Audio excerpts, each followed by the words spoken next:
చిరంజీవి ఎలా వెళ్ళి నాకు తెలిసి చిన్నప్పుడు ఆయన కంప్లీట్గా ముసుగేసుకొని ఇలా కట్టుకొని అసలు ఎవరిలాగే ఒక్కడే వెళ్ళిపోయాడు. He want to understand the experience. Everyone has its, but ఇప్పుడు అలా కుదరట్లా. Maybe because of cameras or because of తీయగానే ఒకసారి నేను కూడా ఒకసారి కళ్ళు తీసుకుని క్యాబ్ పెట్టుకుని వెళ్తాను, ఇక్కడ కళ్ళు చూసి ఇలాగే సున్నమే కదా అంటాను. It doesn't work. It happens in airports. ఈ పర్టికులర్ సిచ్యువేషన్లో మటుకు ఇట్ ఈస్ సాడ్. తప్పు స్టాఫ్ చెప్పుండాలి. ఇప్పుడు అలాంటి ఇప్పుడు ఆయన ఆలోచన ఎక్కడ కూర్చొని సినిమా చూస్తున్నారు తెలియలేదు. Someone must be with in the vicinity దగ్గరలో వాళ్ళకి తెలుసు. దే మస్ట్ హావ్ వెంటనే అడ్రస్ ది ఇష్యూ. మనం బేసిక్ సెంటిమెంట్ ఏంటంటే ఇందులో తెలంగాణ ప్రభుత్వాన్ని సాఫ్ట్గా వెళ్ళి ఉండొచ్చని కొంతమంది కొట్టారు. లా ఏంటంటే నేను శాసనసభలో నేనేం చెప్పాను, ఇఫ్ ఐ మేక్ మిస్టేక్, నేను తప్పు చేసిన punishments. Law doesn't see who you are, how popular you are or how powerful you are, doesn't care. అందుకనే నేను అందుకనే చెప్పాను, even if I make mistake please punish. అంటే లా షుడ్ నాట్ ట్రీట్ ఈ preferential treatment ఇవ్వకూడదు. No preferential treatment for anybody. That's what law says. వాళ్ళు వెళ్ళి ఇది జరగటం వల్ల ఏమైనా జరిగిందంటే జరిగిపోయింది. ఒకసారి తెలియదు మనకి ఒకసారి నాకే కొన్ని పరిస్థితులు ఎలా ఉందో అక్కడ ఏం జరిగింది నాకు అర్థం కాదు, అరుస్తూ ఉంటాను. నాకు వాళ్ళు ఏం చెప్తున్నారో నాకు వినిపించదు. ఆ పాపం చనిపోయినప్పుడు నిజం దొరకదు. Quite painful. సినిమా కుటుంబం సినిమా చూడటానికి వచ్చి ప్రాణాలు కోల్పోవడం అనేది ఒక చక్కని సాయంకాలం. They want to go back to the home. ఇంటికి వెళ్ళి దే వాంట్ ఓవర్ డిన్నర్ వాళ్ళు ఇంట్లో కూర్చొని ఆ ఎక్స్పీరియన్స్ షేర్ చేసుకుంటే అలాంటి ఈవినింగ్ ఏంటంటే ఒక కుటుంబంలో చాలా బాధాకరం. దీనికి ఏమి చేసి ఉండాల్సిందంటే గోటుతో పోయేది గొడ్డలతో అంటే ఆ ముందే నెక్స్ట్ డే వాళ్ళ ఇంటికి వెళ్ళిపోయి హీరోకి కూడా తెలియకర్లా, అల్లు అర్జున్ గారు కూడా తెలియకర్లా, ఇంకా ఎవరన్నా వెళ్ళి డైరెక్షన్ ప్రొడ్యూసర్స్ వెళ్ళి మీ బాధలో మేము ఉన్నామని చెప్పుకోవాల్సి.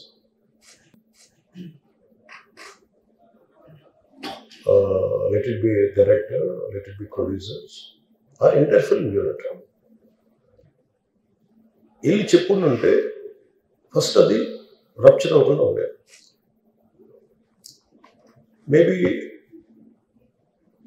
అది చేశారు లేదు నాకు తెలియదు. This what I feel. నాకు తెలియదు చేశారా అది అలా కాదు. మనం అలా కాదు, అలా దీన్ని చిన్నగా చేయకూడదు. ఒకసారి ఏమైపోతుంది మనం తిట్లు తినాలి. ఒకసారి ఇలాంటి సిచ్యువేషన్లో నేను it's not that I had never faced it. I also had faced it. చనిపోలేదు కానీ నలిగిపోతుంటాను. నేనే చాలాసార్లు జర్నలిస్ట్ నలిపి నేను పక్కన నవ్వుతాను. ఈ సంఘటన జరిగిన తర్వాత రేవతి భర్త భాస్కర్ ఒక ప్రెస్ మీట్లో మాట్లాడుతూ అల్లు అర్జున్ గారి మేనేజర్ వెంటనే వచ్చాడు, మమ్మల్ని పలకరుస్తూనే ఉన్నారు, రోజు వచ్చి మా యోగక్షేమాలు తెలుసుకుంటున్నారు అని ఆయనే స్వయంగా చెప్పారు. అంటే ఇక్కడ అల్లు అర్జున్ గారు వెళ్ళకపోయినా కేర్ తీసుకునేటువంటి కార్యక్రమం చేశారు అనేది మీరు గుర్తించలేకపోయారు. ఆ తర్వాత 25 లక్షలు ప్రకటించారు. ఆ తర్వాత యూనిట్ అంతా కలిసి 2 కోట్ల రూపాయలు ఇచ్చేటటువంటి ప్రయత్నం కూడా చేశారు. దీన్ని మీరు మర్చిపోయి ఏదో మాట్లాడుతున్నారు. ఇది అన్యాయమని నా అభిప్రాయం. అంతేకాదు ఇంకొక విషయాన్ని కూడా చెప్తా. లా అండ్ ఆర్డర్ గురించి, లా గురించి మాట్లాడారు. ఏమండి పవన్ కళ్యాణ్ గారు, మీరు వైఎస్ఆర్ కాంగ్రెస్ పార్టీ అధికారంలో ఉన్నప్పుడు మీరు చట్టాన్ని ఏ విధంగా మీ చేతుల్లోకి తీసుకునే ప్రయత్నం చేశారో మీకు కొన్ని గుర్తు చేస్తా. ఒకటేంటంటే విశాఖపట్నంలో మీరు ఒక మీటింగ్ పెట్టుకున్నారు. ఆ మీటింగ్కి పర్మిషన్ లేదు, మీరు రావడానికి వీలు లేదు అని పోలీసు వారు చెప్పారు. అయినా మీరు విశాఖ ఎయిర్పోర్ట్లో దిగారు. దిగి డైరెక్ట్గా సభాస్థలికో లేకపోతే మీ నివాసానికో వెళ్ళకోకుండా మీరు కారు టాప్ మీదకి వెళ్ళి ఎక్కి చేతులు ఊపుతూ రోడ్ షో చేశారు. అయ్యా, రోడ్ షోకి పర్మిషన్ లేదు, మీరు చెయ్యొద్దు, ఒత్తిడి పెరుగుతుంది అని పోలీసు వారు మిమ్మల్ని నివారించే ప్రయత్నం చేస్తే మీరు ఏ కామెంట్ చేశారో గుర్తుందా మీకు? ఏం చేశారు? నన్ను ఒక పోలీస్ ఆఫీసర్ వచ్చి వ్యాన్ మీద ఎక్కి నేను చేతులు ఊపుతుంటే నన్ను దిగమంటాడా? ఏంటిది? ఏమిటి అక్రమం? ఏమిటి అన్యాయం అన్నారు. ఆ రోజు ఏమైంది సార్? ఆ రోజు మర్చిపోయారా మీరు లా అండ్ ఆర్డర్ గురించి? అంతేకాదు, బిప్పటంలో రోడ్డు వైడనింగ్లో కొందరు ఇళ్ళు లేదా గోడలు పగలగొట్టవలసిన అనివార్యమైన పరిస్థితిలో చట్ట ప్రకారంగా పగలగొడితే మీరేం చేశారు? పెద్ద ర్యాలీగా కారు మీద ఎక్కి కూర్చుని చేతులు ఊపుకుంటూ పెద్ద రోడ్ షో చేస్తూ ఆ రోజున వెళ్ళారే, అవన్నీ మర్చిపోయారా? అందుకే అంటున్నా, ఎదుటివాడికి చెప్పేటందుకే నీతులు ఉంటాయి. ఏమి శక్తిరి అంటారు కదా, ఆ రకంగా ఏమి చెప్పారండి మీరు ఇందాక. చాలా దారుణంగా మీరు, సరే అఫ్కోర్స్ రేవంత్ రెడ్డి గారిని మీరు పొగడాలనుకుంటే పొగడండి, ఎవరికీ అభ్యంతరం లేదు. లేదు అల్లు అర్జున్ గారు మీరు శిల్పా రవి ఎన్నికల్లోకి వెళ్ళి ఆయనకి మద్దతు ఇవ్వడానికి ప్రయత్నం చేశారనే కోపం ఉంటే ఉంచుకోండి, ఏ విధమైన అభ్యంతరం లేదు. కానీ ఈ విధంగా మీ కోపాన్ని, మీ కుట్రని ఈ విధంగా మీరు మాట్లాడడం సమంజసమా? 4వ తారీఖు జరిగితే ఈ రోజు వరకు మీరు మాట్లాడలేదు అంటే సుమారుగా 27 రోజులు, నెల పూర్తి అవుతుంది. ఎందుకు మాట్లాడలేదు? ఏం మాట్లాడిన ఆలోచించుకున్నారా? మాట్లాడకపోతే ఉపయోగం లేదనుకున్నారా? ఎందుకు ఇన్ని రోజులు ఆలస్యం చేశారంటే ఒక రకమైనటువంటి కుట్ర, ఒక రకమైనటువంటి అసూయ. అది కూడా ప్రెస్ మీట్ పెట్టి మాట్లాడలా, ఏదో ఇన్ఫార్మల్గా సమావేశమైనటువంటి విలేకరులతో మాట్లాడి అభిప్రాయం చెప్పకపోతే బాగోదనే ఉద్దేశంతో మీరు చెప్పారు. ఇదంతా చూస్తుంటే నాకు అనిపిస్తుంది మీరు చాలా ఫ్రాంక్గా ఉంటారని, చాలా ఉన్నట్టు మాట్లాడతారని చాలామంది అనుకుంటారు. అది కాదు. అసలైన నిజస్వరూపాన్ని మీరిప్పుడు స్లోగా బయట పెడుతున్నారు. చట్టమేమో మీరు అపోజిషన్ ఉన్నప్పుడు మీ చేతుల్లోకి తీసుకుంటారు, మీరు అధికారంలో ఉన్నప్పుడేమో చట్టం ప్రకారం అందరూ నడుచుకోవాలి, న్యాయం ధర్మం అని మీరు చెప్తారు అనే విషయం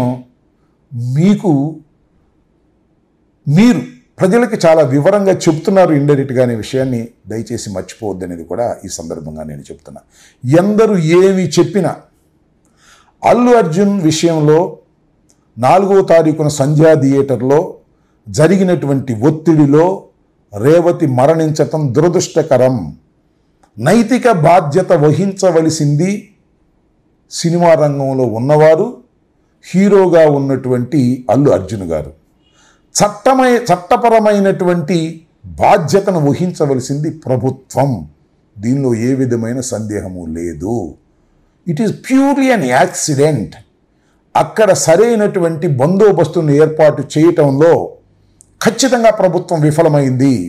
రేవంత్ రెడ్డి గారి ప్రభుత్వం విఫలమైంది. బౌన్సర్ల గురించి చాలా చెప్తున్నాను, నాకు అర్థం కాల.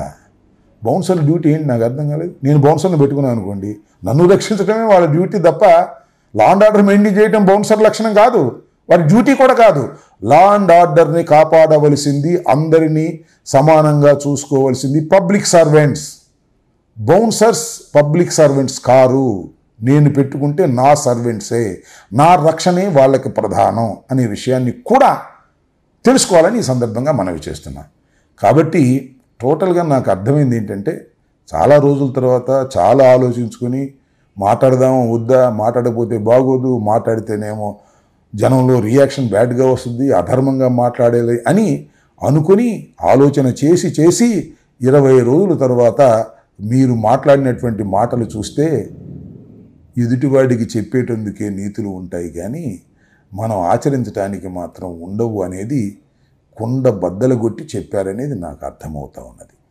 ధన్యవాదాలు.